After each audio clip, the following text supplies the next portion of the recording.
Hey everybody, welcome to Studio 64. My name's David. I've been searching the inner zones for more science, space and tech news to share with you.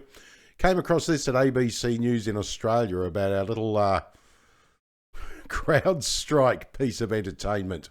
Yes, entertainment with a capital E, which is the same letter that begins the word enema with a capital E.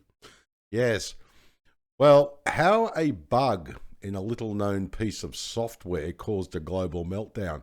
I don't think it was a little known piece of software. I think that piece of software was called Windows. Well, blame Bill Gates and Microsoft. That's perfectly fair and reasonable. Fuck Microsoft! Okay. Fuck! Yeah, so computer systems crashed almost simultaneously for every conceivable type of business on Friday. Yeah. Conspiracy theorist Catholic comes out at me. I'm thinking, wonder if it was all deliberate. Fascinating, isn't it? On Friday afternoon, a little-known computer program triggered an IT meltdown that took down digital infrastructure on a global scale. Now, seemingly all at once, millions of computers around the world became unusable and unable to be rebooted, showing what's known in the industry as the blue screen of death, or the BSOD. Yes, look at this little picture over here. Yes, that's a BSOD. Yes, that you only get on Microsoft Windows machines. I noticed that the Macs and the Linux machines are unaffected. Yes, and if you're unaware, the Mac's operating system and Linux have a common ancestor called the Unix operating system. I think Mac was based on BSD. And Linux out there is based on a number of things, but one of them is, Ubuntu or Debian, which Ubuntu came from Debian, etc. But basically, they've got a common ancestor, the Macs and a Linux machine. I wonder why they weren't affected. Probably because they're not, I don't know, marketed enough. The ABC's broadcast systems were some of the earliest to be visibly affected, with computer after computer inexplicably breaking down, leaving journalists scrambling to deal with the exact issue they were trying to report on. There's a bit of digital irony for you, isn't it? Yeah, so you couldn't report on the issue of your computer being down because your computer was down. I love this. With computer after computer inexplicably breaking down. Somewhere out there, I believe there's an explanation. And again, somehow, as I said, the Catholic conspiracy theorist comes out in me. I think, was this a practice run? Yeah.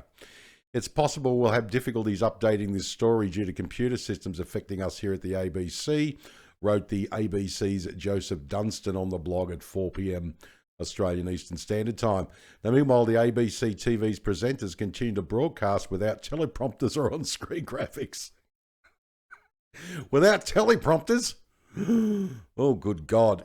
Yeah, well, I mean, most of the ABC presenters here in Australia, the Australian Broadcasting Corporation, taxpayer funded, of course, all sound like Joe Biden without a teleprompter. Or with a teleprompter, I don't think it matters. Yes. So this is the ABC newsroom in Perth, the Australian Broadcasting Corporation. There's all these outages. Look at the test patterns. Fascinating. Now, the scale of the outage, which some experts have called unprecedented, soon became clear as reports came in from almost every conceivable business. Learn to install Linux. Get someone to show you how to do it. It's literally, it's like installing Windows these days. You get a copy of Ubuntu or something like that, people feel free to comment down below this video. Make a Linux boot disk. Probably doesn't help if all the servers are down, but if the servers are Linux, you should be okay. This is why even Microsoft on their Azure bloody cloud servers doesn't use their own they don't use Microsoft Windows Server. Of course, it's shite. They use Linux. Yes, now airports were thrown into chaos. Checkouts at supermarkets were down. Government departments, emergency services, universities, law firms, mines and media, no industry seemed to be spared. I saw a story on the news this afternoon, and you should have heard that everyone's having panic stations. Of course they are, because you're all running Microsoft. You've got too many eggs in one basket. I have some Microsoft PCs, but I also have a laptop I can fire up that's got Linux on it. You know, and these days you can run pretty much everything. You can run Microsoft Teams, you can run Skype, you can run Zoom on Linux, you can run Google Docs. I mean, everything's web-based. You get Google Chrome and you can run it without any issues. This on Linux, this is what I keep saying to people. The only thing you can't have is Microsoft Office unless you run it through the browser. That's clearly political. I mean, considering that the fact that you can get LibreOffice that comes with it and you can make it Microsoft compatible. Well, you know, just... Anyway, I digress. It's fascinating, isn't it? Lucas and Liz Gibson were caught at Sunshine Coast Airport, unable to check in for their scheduled flight to Sydney. The service desk staff can't help. Computers are down. They don't know what's going on. They're just waiting and seeing, Mr. Gibson told the ABC. There you go. Airports across Australia were thrown into chaos as computer systems went down. I'm not saying Linux is perfect, but what I'm saying is have an alternative. Have a backup.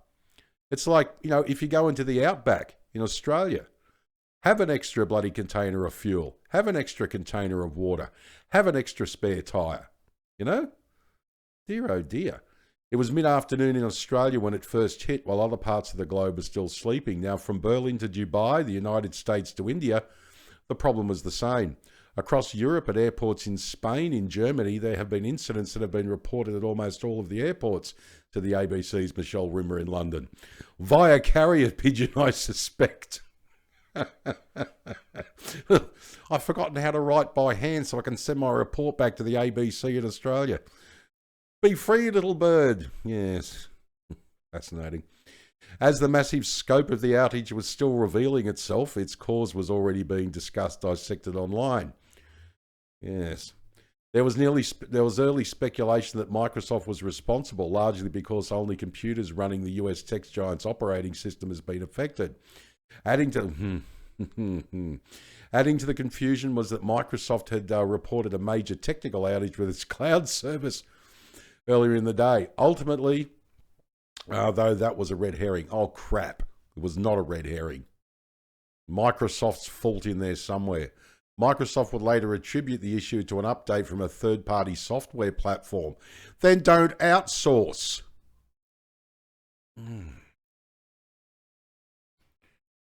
Oh, boy. Yes, a little-known culprit.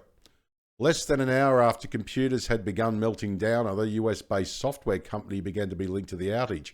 CrowdStrike, valued at $125 billion at the close of US markets overnight, was at about $1.50 now, allegedly, of course, was being named by multiple affected organisations. Like a number of organisations, global issues affecting CrowdStrike and Microsoft are disrupting some of our systems, a Telstra spokesperson says. Telstra is one of our two main phone carriers in Australia. Yeah. By 3:20 p.m. Australian Eastern Standard Time, the company had informed its customers it was investigating widespread reports of BSODs, the old blue screen of death, on Windows hosts. Now, when a Reuters reporter called the company's technical support, they received a pre-recorded message. CrowdStrike is aware of reports of crashes on Windows related to the Falcon sensor. Excuse me. Now, while few outside of the IT industry had heard of the name before, CrowdStrike's Falcon software turned out to be deeply embedded in the world's computing infrastructure. I think it's more like Clown Strike. Imagine if you did have a Clown Strike, all the circuses would grind to a halt. And that's exactly what happened. The entire circus ground to a halt. Fascinating. Used by IT departments to monitor for cybersecurity threats. In real time, Falcon is close to ubiquitous for protecting Windows computers, including laptops, Falcons, and servers from cyber threats.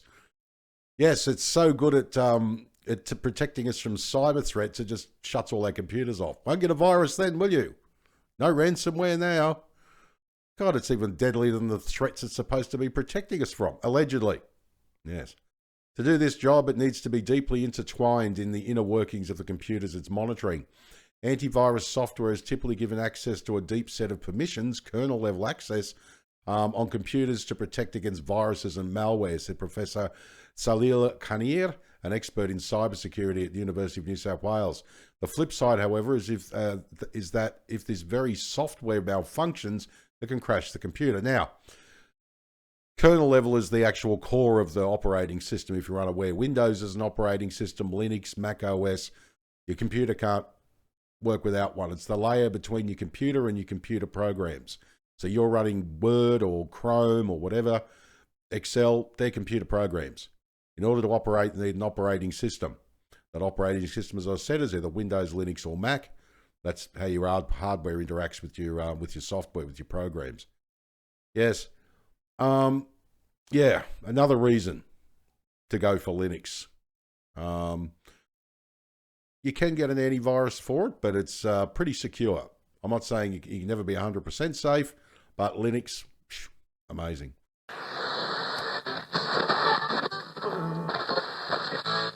The cybersecurity firm CrowdStrike says a flawed software update was responsible for a massive outage felt around the world. Airports, banks, stock exchanges, hospitals, and countless other businesses were affected. The company stressed this was not the result of a cyber attack. I want to bring in Dan Ives to give us his analysis. He's a managing director and senior equity analyst for the firm Wedbush Securities, where he focuses on technology and software. Dan, always good to see you. Unfortunately, not in these circumstances, but can you help explain how a single update can seemingly shut everything down? Yeah, I mean, this all is related to Microsoft, because this CrowdStrike update, when it went to Microsoft systems around the world, whether it's airports, transportation, businesses, it basically was code that was, essentially flawed. And that shut down the Microsoft operating system. And this is, look, it was a code red situation for CrowdStrike. It's the biggest global IT outage that we've ever seen in the world, and definitely a black eye moment for CrowdStrike. Biggest global IT outage. I mean, when we talk about the array of services impacted, the list goes on and on and on. Is it about things being interconnected, or in your opinion, is it like what our guest at the top of the hour said, in that there may be a monopoly here?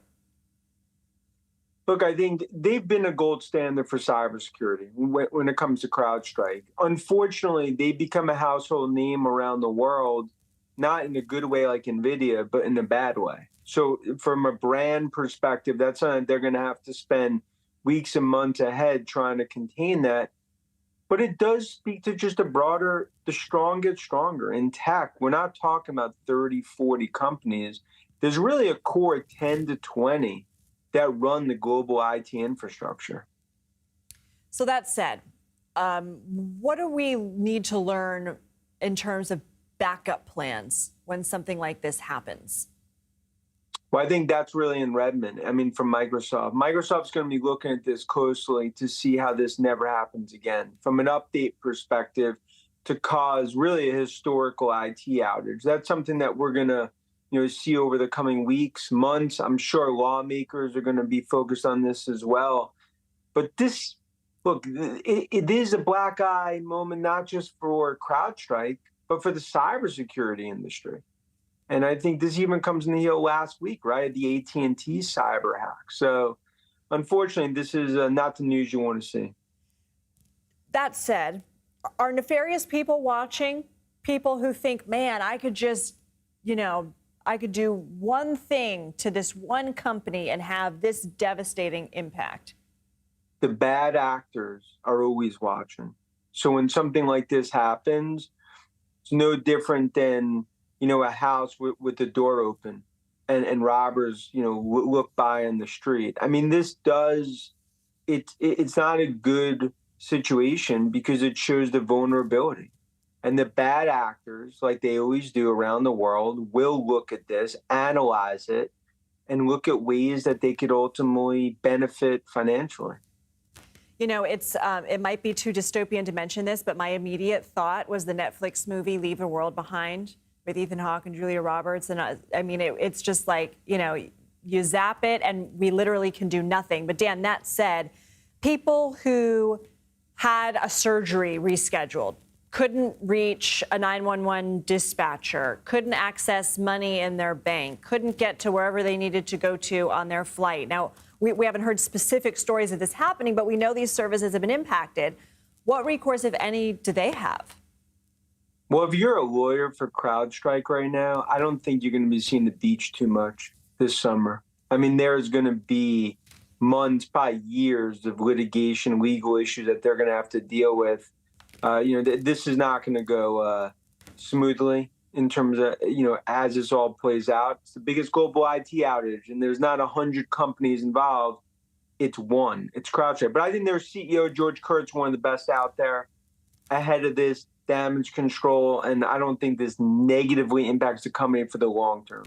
All right, Dan Ives, thank you. Thank you.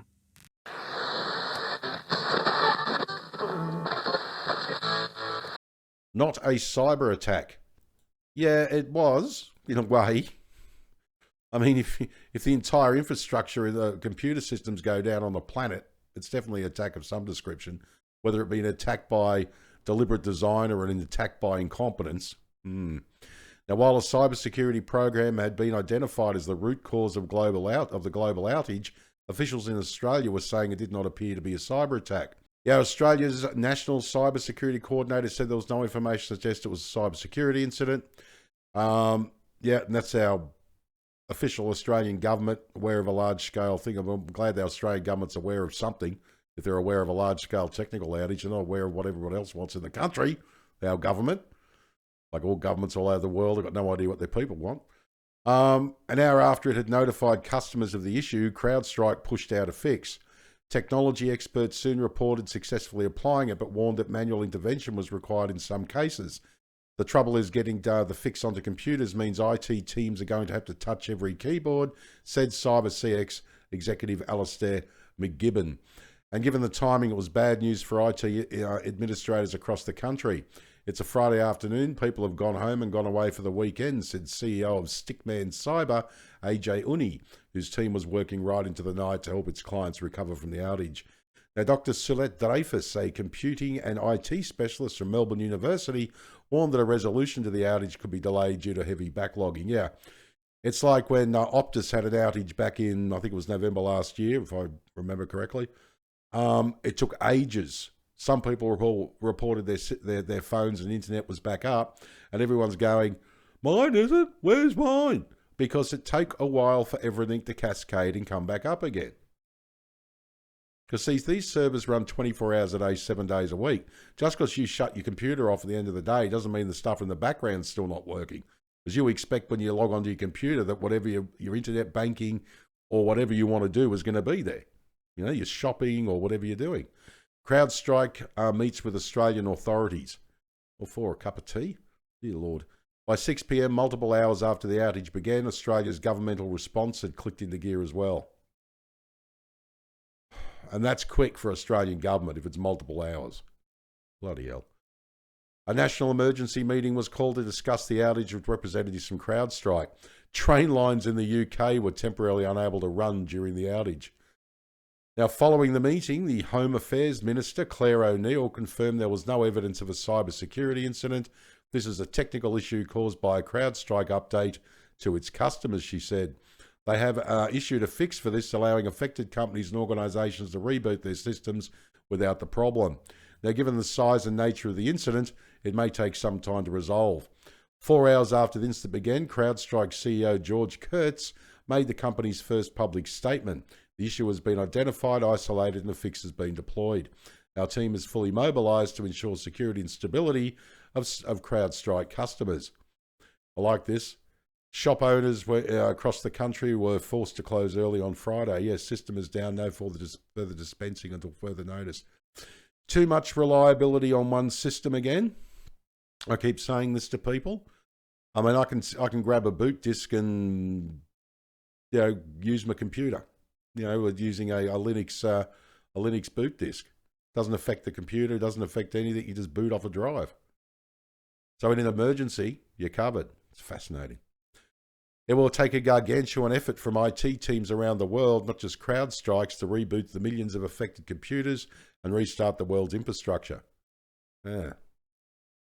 It's a lot of computers, but does it take a gargantuan effort to switch the thing off and on again? I'm being facetious, but seriously. Unbelievable. Yeah, again, I think what we've got to do is we have to have some kind of backup.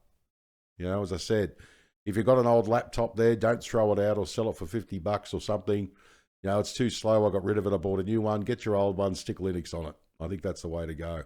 You know, planes ordered not to land amid a global Microsoft outage.